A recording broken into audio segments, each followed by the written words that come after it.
In this presentation series, we'll discuss Getting Things Done, or GTD. GTD is a proven methodology for achieving what David Allen calls stress-free productivity.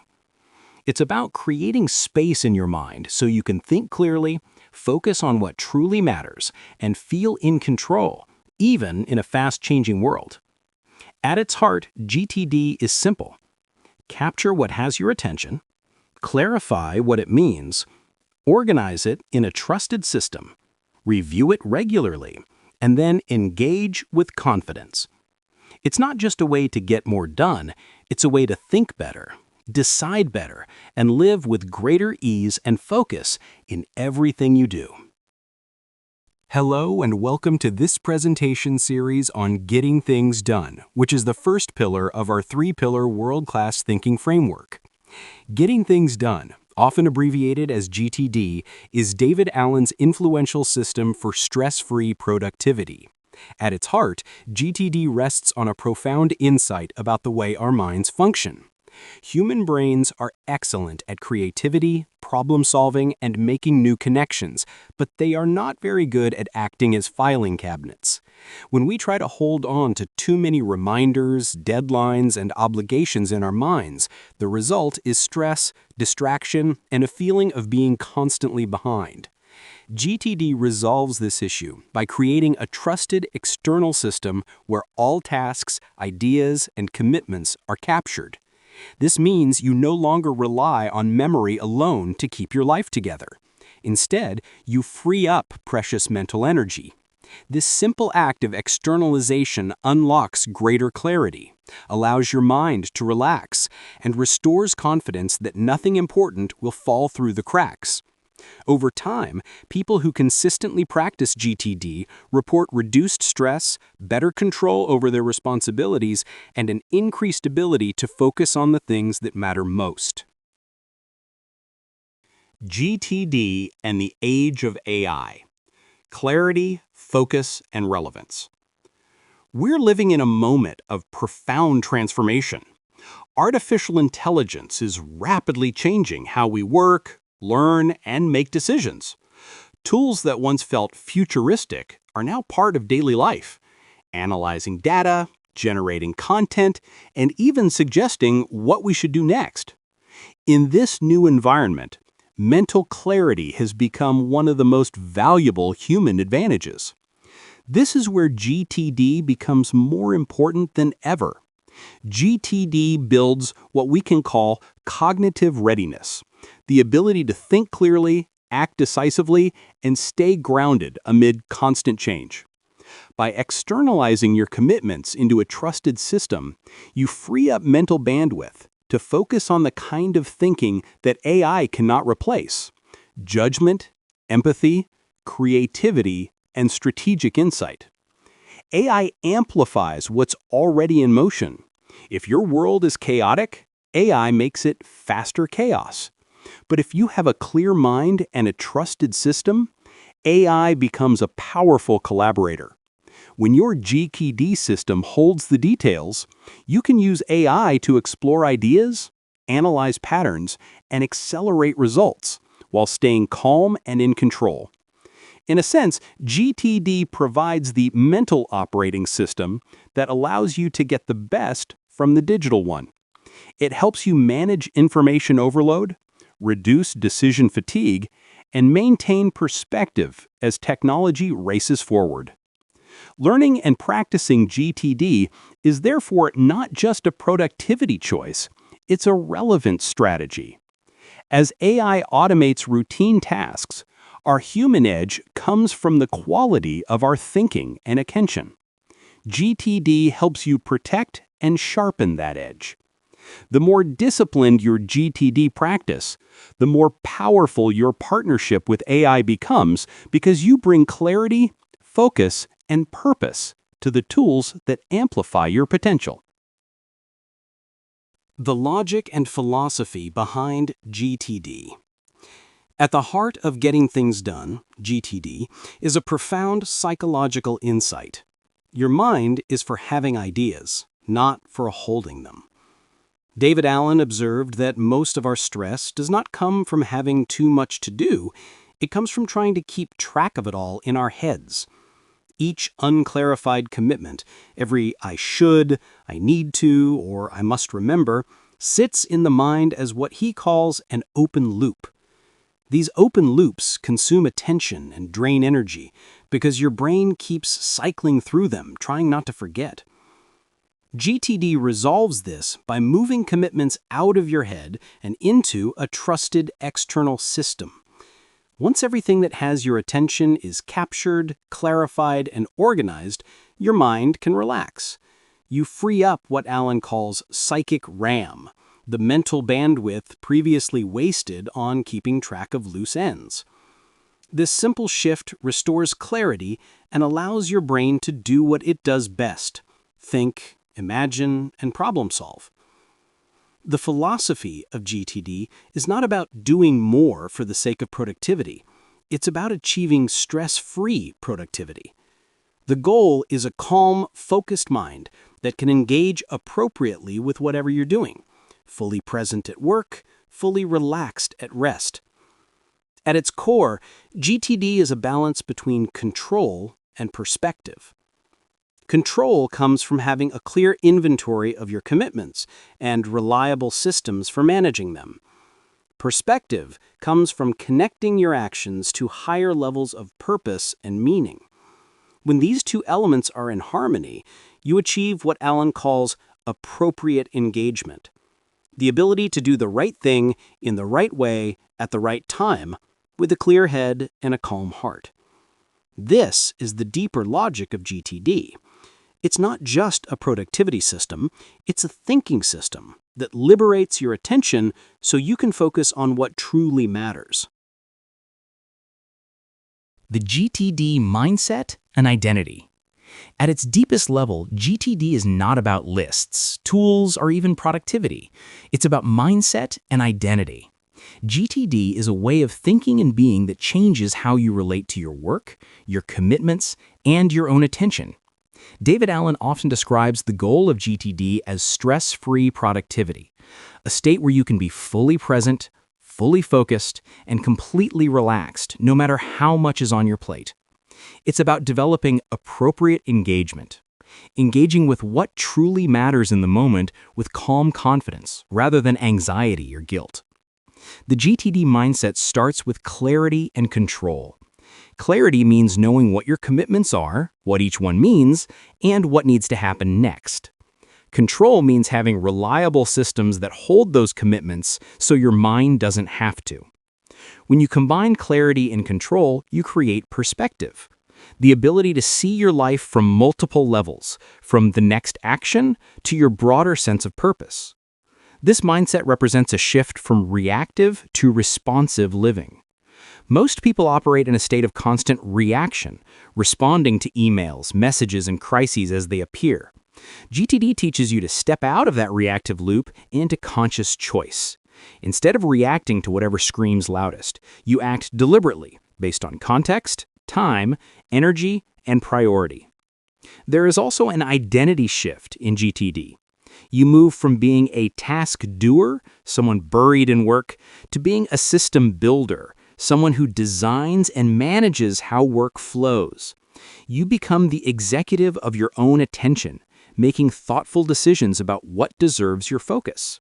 You stop identifying with busyness and start identifying with clarity, calm, and trust in your system. Ultimately, the GTD mindset is about presence. When you have a clear system and a calm mind, you can give your full attention to whatever you're doing, work, family, creativity, or rest, without distraction or guilt. You're not trying to get everything done. You're trying to engage with life appropriately and consciously. That's what world-class productivity truly looks like. The GTD methodology is built around a 5-step workflow. Each step designed to relieve your mind of unnecessary burdens and provide clarity about what to do next. Step 1 is capture. The idea is to gather every loose end, every idea, every responsibility, and put it into an inbox. This might be a physical in-tray, a notes app on your phone, or even an email folder. The key is that nothing stays floating in your head, it all gets captured. Step 2 is clarify. Here you ask, what does this item mean? If the item is not actionable, it may be discarded, filed for reference, or placed on a someday maybe list. If it is actionable, you define the very next physical action required to move it forward. This step ensures that vague commitments like plan vacation become clear next steps like call travel agent. Step 3 is organize. Once clarified, each item must go to the right place. Next actions belong on a context-based list. Multi-step outcomes go on a projects list. Time-bound commitments go on the calendar. Items delegated go on the waiting for list. Ideas for the future belong on the someday maybe list. Step 4 is reflect. This is where the system comes alive. Without reflection, even the best organized lists grow stale and untrustworthy. The weekly review is the backbone of GTD, where you empty inboxes, update projects, scan calendars, and refresh your priorities. Finally, step 5 is engage. This is the doing stage, choosing and executing tasks.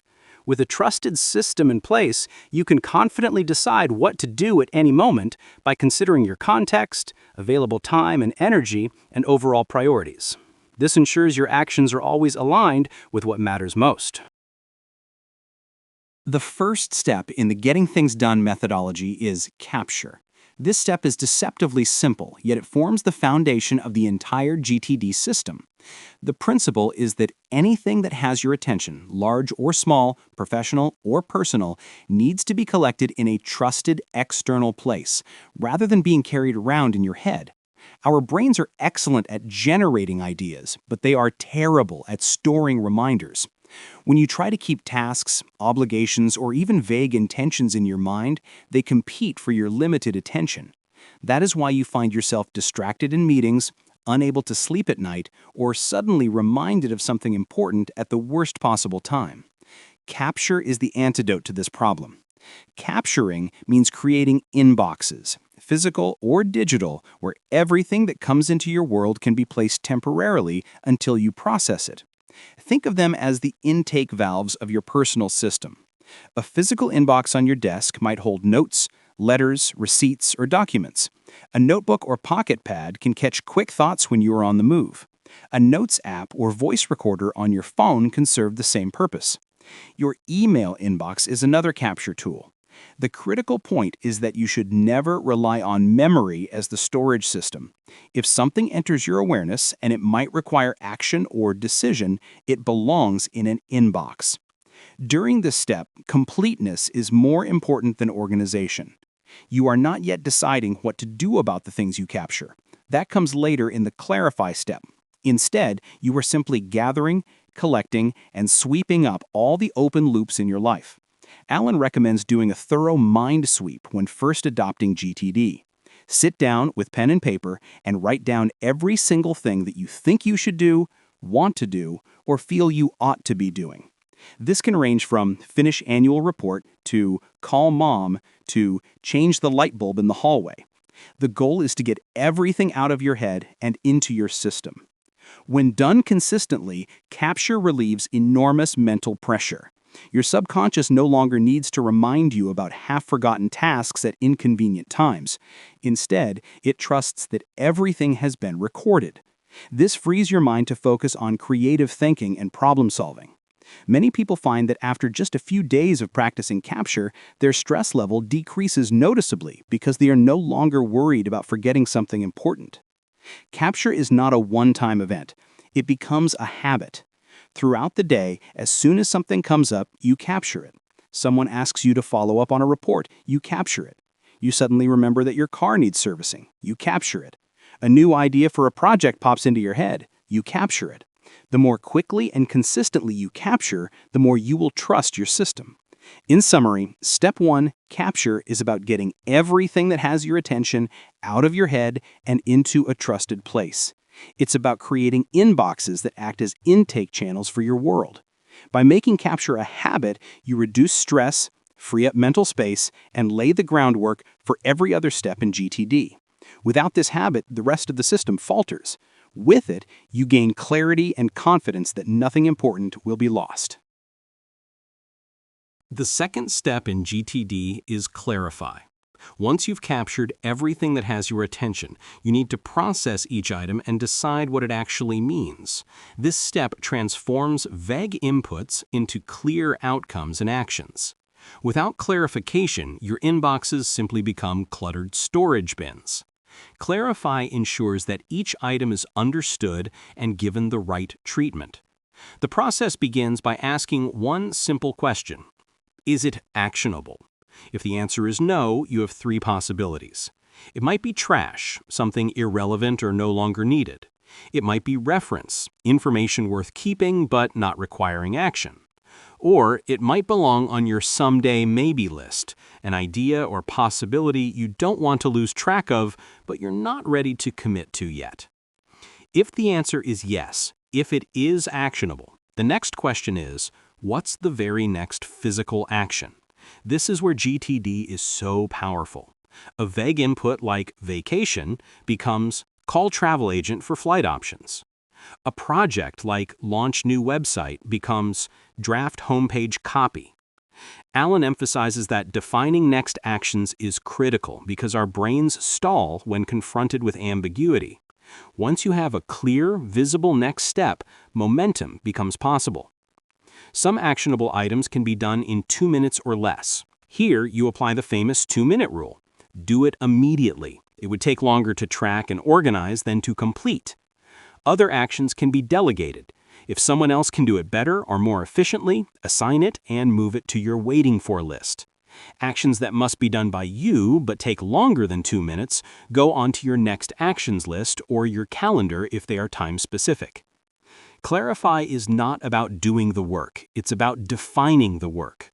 When practiced consistently, it eliminates the fuzziness that causes procrastination. Each input becomes a decision point, actionable or not, and if so, what exactly needs to be done. The result is a clear map of commitments broken down into manageable pieces. The third step is organize. Once you've clarified what everything means, you need to park it in the right place.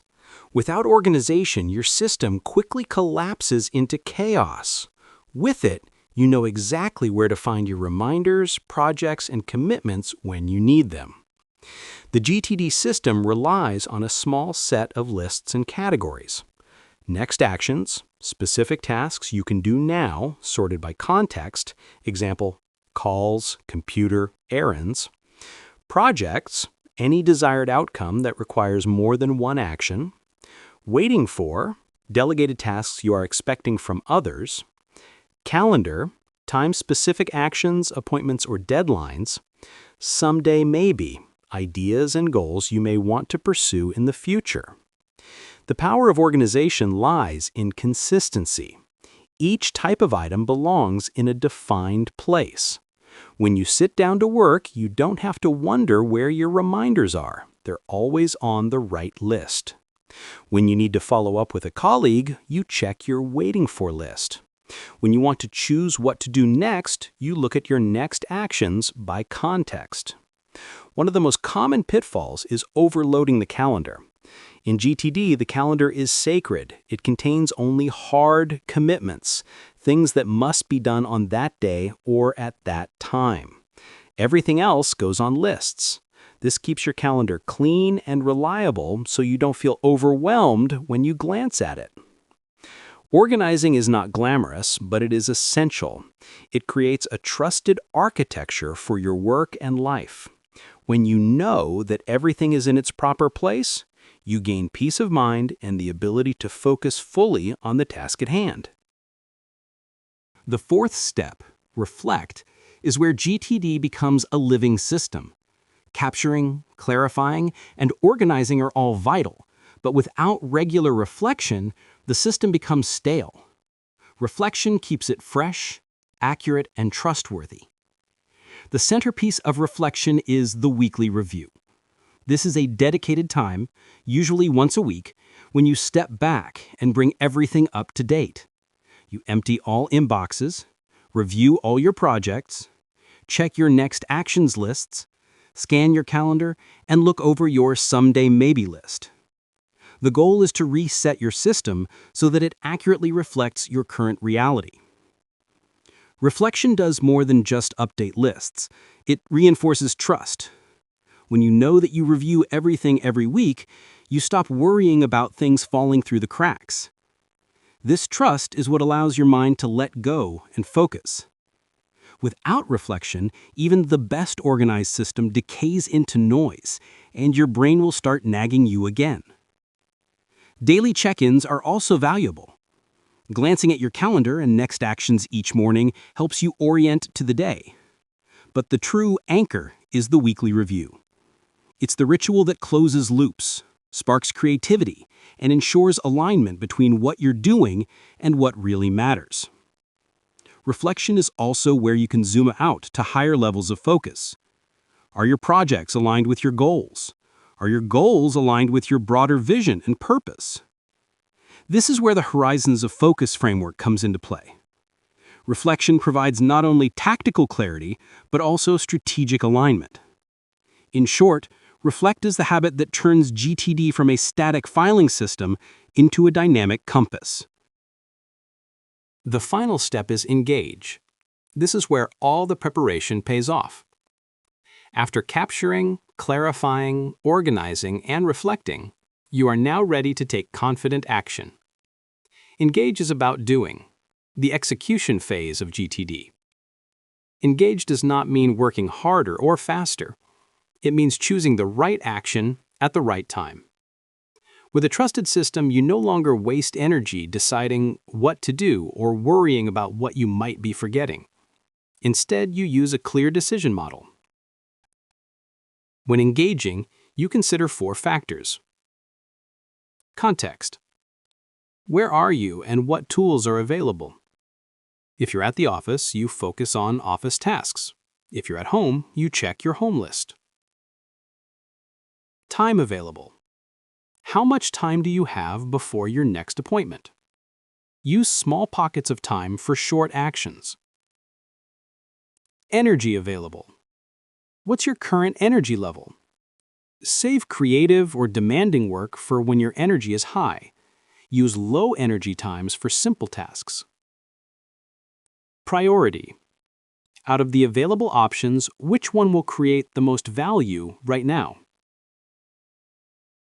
This approach eliminates the paralysis of choice. At any given moment, you consult your lists, filter them by context, time, and energy, and then act on the highest priority item. Engage also means trusting your calendar. If something is scheduled, you do it.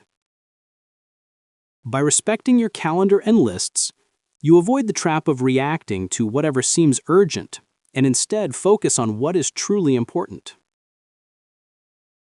The beauty of Engage is that it restores confidence. You can work with focus, knowing you're doing the right thing. And when you choose to relax, you can truly relax, because you trust that nothing critical has been forgotten. So this brings us to the end of this introductory section on GTD. In the next section, we will drill into some of key concepts that are foundational pillars for GTD. We look forward to seeing you there.